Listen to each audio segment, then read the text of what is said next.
A história de cada um é parte da história de todos nós. A maioria de meus ancestrais, sabe-se lá como e de onde exatamente vieram, depois de deixarem a África, terra-mãe de todos nós, em algum momento antes do ano de 1800, chegaram e se estabeleceram na Itália. Talvez tenham sido parte lá atrás do povo etrusco.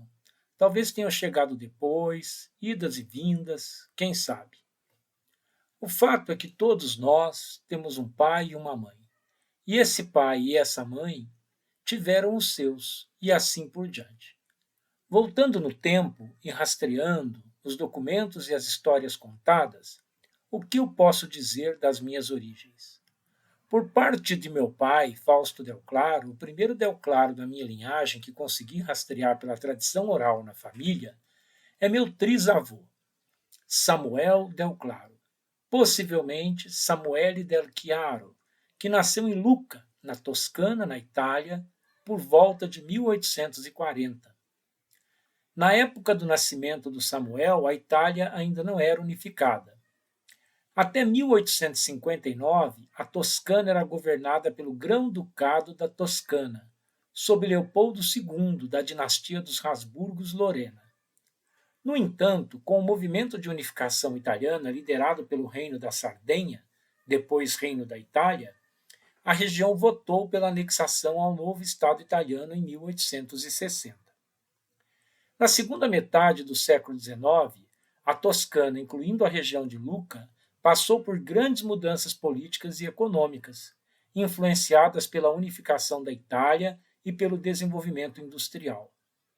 O sistema de mesadria, onde os camponeses trabalhavam nas terras de grandes proprietários e entregavam metade da produção como pagamento pelo uso da terra, portanto, a dependência da agricultura e os desafios da indústria têxtil nova, moldaram a vida cotidiana e levaram muitos da região de Lucca e da Toscana a buscar melhores condições de vida em outras regiões, ou até mesmo a emigrar.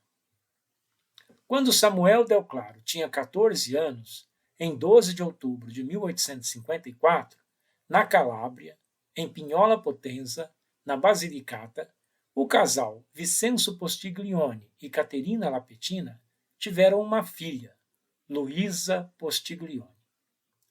Antes da unificação, a Basilicata fazia parte do Reino das Duas Sicílias, governado pela dinastia Bourbon. No entanto, em 1860, Giuseppe Garibaldi liderou a conquista do sul da Itália, e a região foi anexada ao Reino da Itália em 1861. A transição foi difícil. Muitos camponeses não viram melhorias em suas condições de vida e os novos impostos, recrutamento militar obrigatório, geraram revolta. Na segunda metade do século XIX, Pinhola e a Basilicata enfrentavam extrema pobreza, isolamento e instabilidade política. O latifúndio, a falta de oportunidades levaram muitos a emigrar, enquanto os que ficaram viviam sobre um sistema arcaico e desigual, marcado pela miséria e dependência da terra. Não sei dizer exatamente em que lugar, se na Basilicata ou se na Toscana, mas é certo que Samuel Del Claro e Luisa Postiglione viriam a se casar por volta de 1869. Samuel e Luisa tiveram dois filhos ainda na Itália, Pascoal em 1870 e Vicente em 1874. Entre 1875 e 1877, a família emigrou para a América do Sul, possivelmente saindo de Nápoles, e vieram a ter uma primeira parada em Duranzo, no Uruguai. Se entraram diretamente por Montevidéu ou se antes passaram por Buenos Aires, na Argentina, é um mistério. É nesse momento que os sobrenomes e até os nomes possam ter sido alterados nos documentos imigratórios, de Del Chiaro para Del Claro. Meu bisavô, Domingos Del Claro, nasceu em Duranzo, no Uruguai, em 24 de abril de 1877. Em algum momento após 1878, vieram para o Brasil, passando pelo Rio Grande do Sul. Samuel Del Claro, Luísa e os filhos Pascoal, Vicente e Domingos chegaram a Curitiba, no Paraná. Lá ficaram por vários anos e Samuel teve um comércio de secos e molhados e prosperou. Teve pelo menos um bom terreno.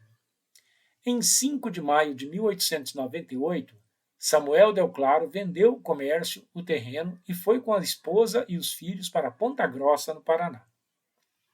Em 29 de outubro de 1898, em Ponta Grossa, Domingos Del Claro, com 22 anos, se casou com a francesa Anne-Marie Chateaumouriez.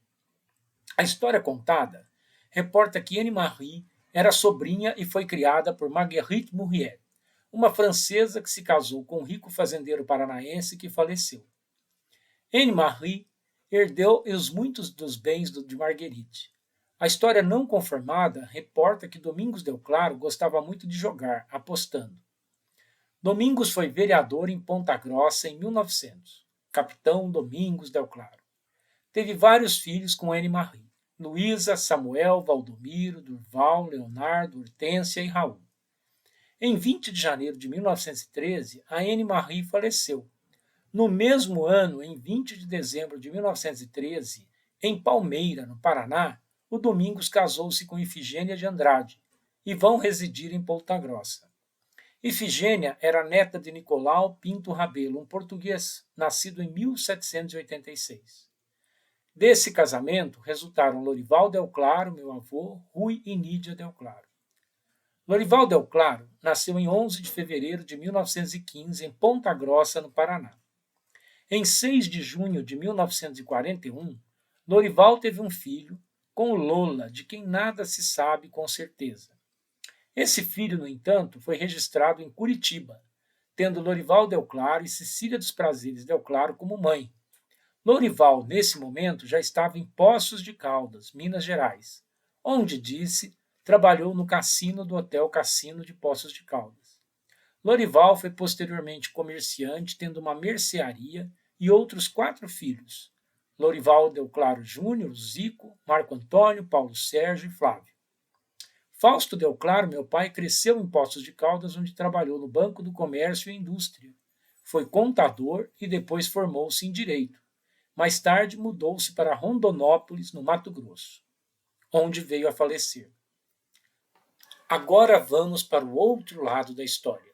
A também imigrante família da minha mãe.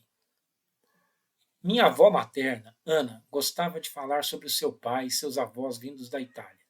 Contava da viagem de navio, das dificuldades que passaram até a chegada ao Brasil, sempre com um ar orgulhoso da origem italiana. Eu era pequeno e aquilo ficou na lembrança. Na cidadezinha de Montediana, em Mantova, na Lombardia, Itália já unificada, em algum momento após 1880, casaram-se meus trisavós maternos, Alberto Gorni e Angela Tagliati.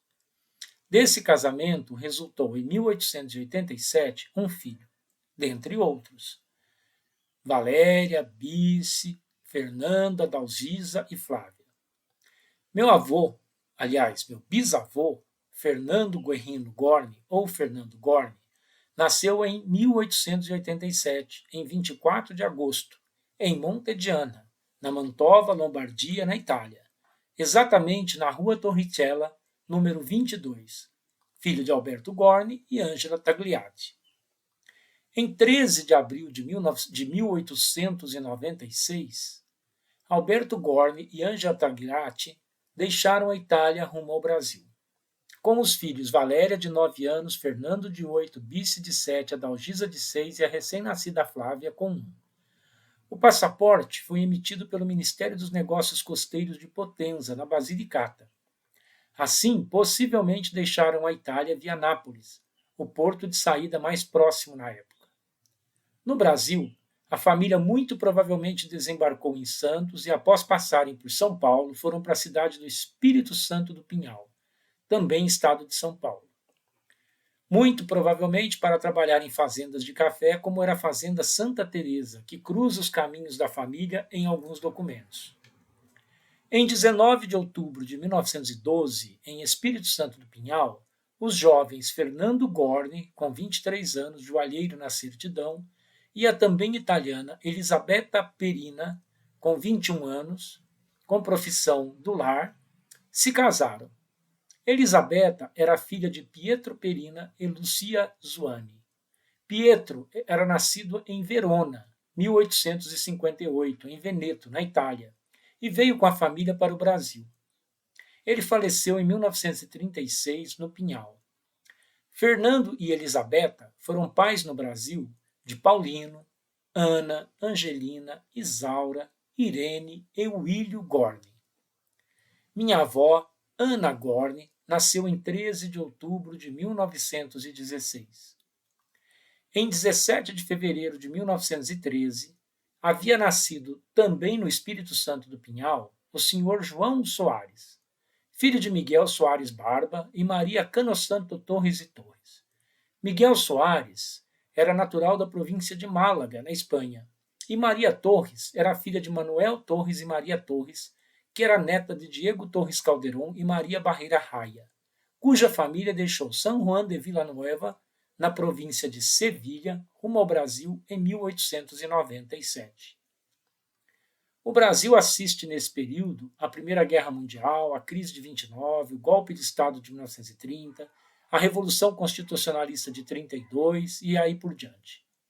Nesse período, João Soares, artista, era também assim chamados os alfaiates, mestres em alta costura masculina, e Ana Gorni, uma bordadeira de mão cheia, se casaram em 3 de maio de 1941. Elisa Maria José Soares, minha mãe, nasceu em 2 de março de 1942. O João e a Ana ainda tiveram outros filhos, Irene, Flávia e Antônio Fernando. A família já morava nessa época na cidade vizinha mineira de Poços de Caldas. Em Poços de Caldas, em 11 de janeiro de 1964, com 22 anos, Fausto Del Claro casa-se com Elisa Maria José Soares, que viria a se chamar Elisa Maria Del Claro com 21 anos. 12 anos depois, eles se divorciam e ela volta a se chamar Elisa Maria José Soares. Mas desse casamento, em 7 de janeiro de 1965, nasce em Poços de Caldas Kleber Del Claro. Em 3 de dezembro de 1970, Alexandre Del Claro. Eu sou Kleber Del Claro. Vivi em Poços de Caldas até 1978, quando a minha avó Ana nos resgatou e nos levou eu, minha mãe e meu irmão para Campinas, São Paulo. Lá eu cresci, estudei, me formei na Unicamp e conheci e casei em 5 de janeiro de 1989 com a ítalo-brasileira Helena Maura Torresan Silingardi, que tem uma longa e linda história também de origem italiana. Tivemos 3 filhos, Virgílio, Augusto e Túlio, 3 ítalo-brasileiros.